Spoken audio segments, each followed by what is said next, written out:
Now, a number of political parties, including the Democratic Alliance and the MK Party, are rejecting the higher education budget. While the DA cites the allegations of graft against Minister Nobuhle Nkabane, the MK Party says the budget is anti-poor. The debate on the budget is currently underway in Parliament to discuss the implications of the budget if it is not adopted. I'm now joined by Siseko Kumalo, Associate Professor of Higher Education at the University of Johannesburg.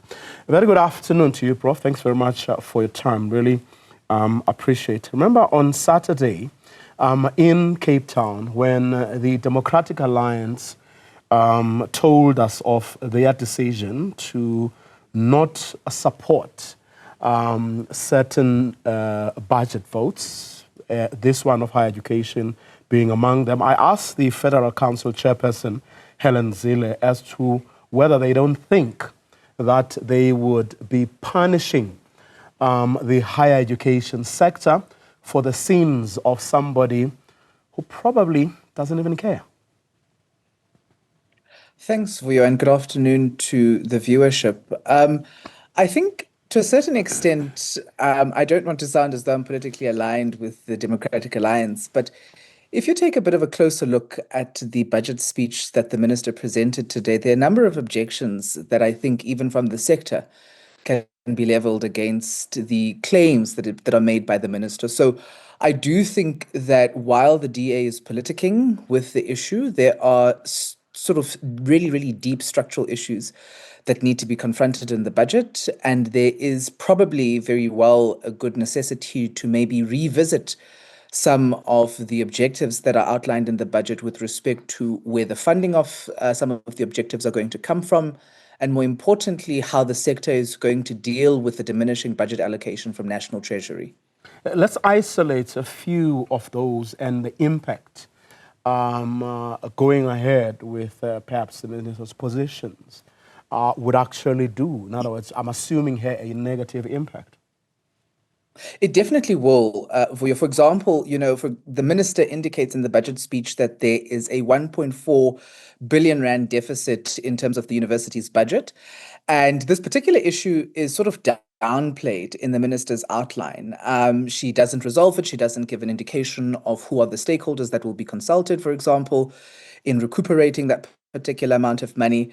That is, as I say, a national deficit. More importantly, universities across the system are also grappling with an unresolved debt crisis in terms of student fees. Now, there are major challenges with that in the sense of, on the one hand, the system is massifying. So, for example, institutional managers have to deal with the fact that in this particular financial year alone, more than 800,000 students have been funded through the NSFAS system, which is incredible because, of course, it means access.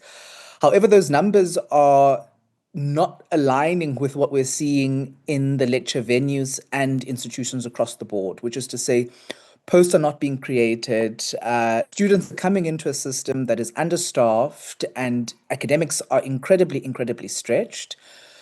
In some instances, as I say, we're dealing with historic budget deficits of NSFAS not having had paid particular tuition fees to institutions. So we're grappling with a number of things. And I do think that while the budget seeks to placate the objective of seemingly being accessible and inclusive, we run the risk, if we don't find the money, as it were, we run the risk of collapsing a system by massifying and not attending, for example, to infrastructure development. So there are some gaps, I would suggest, in the speech.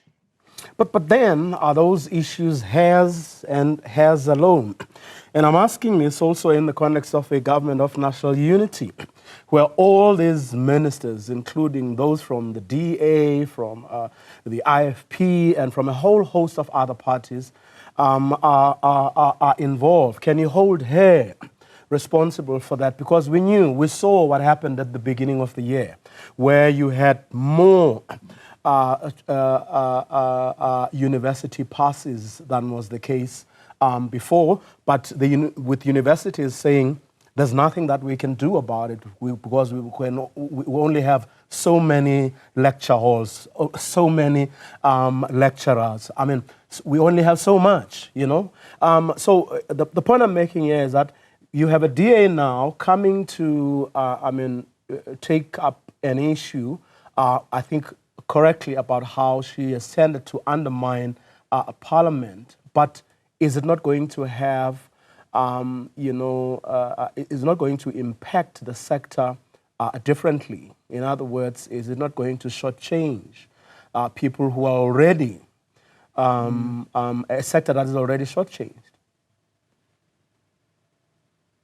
100%, and I do like the measured approach that you're taking, which is to say, insofar as the minister has been beleaguered by a number of challenges, it might not necessarily be the wisest thing to place all blame at her doorstep. However, I do think that there is an ANC policy-driven agenda, which is that of equity, inclusiveness, and access, right? So insofar as this is a government of national unity, the African National Congress more generally has been on that particular kind of position to say we want equitable education, we want access to higher education, and we want quality in higher education. And I'll take you just to another issue, for example, in the budget speech. She, for example, says, we stand ready to assist universities with necessary concurrence to raise funds from donors. Now, what this particular challenge presents is that it promotes a privatization by stealth model in the sector, in which universities are subtly being encouraged to turn to market solutions without sufficient state responsibility for public good provisioning, right? So, for example, what do I mean by this? If I just sort of clarify it very simply, it's basically saying that insofar as we want this access, equity, and inclusion model for higher education, it is up to the leaders of institutions of higher education to find the money, because as Treasury, we're not doing the work for that. So I do think that it's a broader conversation to be had about just generally budget planning in the country, and where Treasury could actually take a much more disciplined and hardline position to say where's the money going to come from, because it's, I think, unsustainable to say that vice chancellors, for example, should be the ones that are attempting to drive a ANC-led policy of access, equity, and inclusion. Whereas they've got a number of issues, as you're citing infrastructure, for example, as you're citing the fact of the number of staff that we have. So managers are dealing with those kinds of issues. They shouldn't then be saddled with the question of finding the funding or finding the sort of fiscal capacity to be able to implement a nationally driven policy. So while the buck doesn't necessarily stop with her, I do think as the person, as the principal charged with not only detailing this particular budget, but also necessarily implementing the policies of the DHET, I do think that she needs to be held a bit more to account, because insofar as she's aiming for certain policy objectives, those are not correlating with the way that we see Treasury allocating funding. But to what extent do we, and when I say we, and I mean everyone who has a stake in education, which practically includes everybody, have we been able to agitate for the change that we want? Because if we agree that it's about equity, it's about access, it's about inclusion, right? And yet the money that goes around doesn't speak to those priority. Whose responsibility then does it become to actually make sure that we put or the country puts its money where its mouth is? Vuyo, that's a deeply philosophical question, if I might be so bold and honest, precisely because I think you've hit the nail on the head, which is to say that insofar as we have particular objectives as a country, we do need to back those. Now, I say it's deeply philosophical. It's to a question of really looking at what particular mandate we have given our government. Insofar as the has a majority, even though it's a coalition government.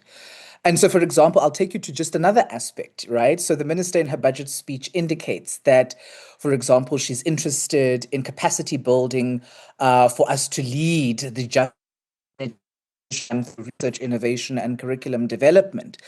In the sector at the moment, I haven't seen an actively driven agenda to bring higher education researchers and experts in just energy reform, for example, as well as critical industry stakeholders and key players. So if you were to think about this more critically, I'm thinking, for example, to talk to individuals such as Eskom, such as Exxaro, for example, mining, to think about what would it mean for South Africa to really get behind a just energy transition program? So we get told in the higher education space that we've got to teach for this particular policy objective, but we're not included, for example, in conversations that would necessarily bring particular stakeholders who are key and critical, who are the investors for this just energy transition program. Insofar as, for example, we've signed agreements with the European Union for precisely this, where's that money going to go? Is it necessarily going to fund research, for example, that's going to facilitate precisely this just energy transition? So I would suggest that indeed it is our collective mandate to do so. However, insofar as the polity gives its mandate to the folks that we vote for, that particular agenda of necessarily having a just, equitable, and inclusive higher education system doesn't necessarily bring stakeholders who would allow us to achieve some of the policy objectives together in a room such that we could be able to devise strategies to do such work. If anything, you find that we have desegregated and sort of differentiated research agenda programs across institutions where individuals are necessarily doing the research in their own laboratories to think about these kinds of questions, but that's not necessarily feeding up into the national policy. So there is a bit of disjointedness in the system, and the buck is but then that necessarily means that, for example, I would suggest, folks like the Minister of Finance should be in much better conversation with individuals who would allow us to achieve these particular objectives. Siseko Kumalo, thank you very much for your time. Associate Professor of Higher Education at the University of Johannesburg.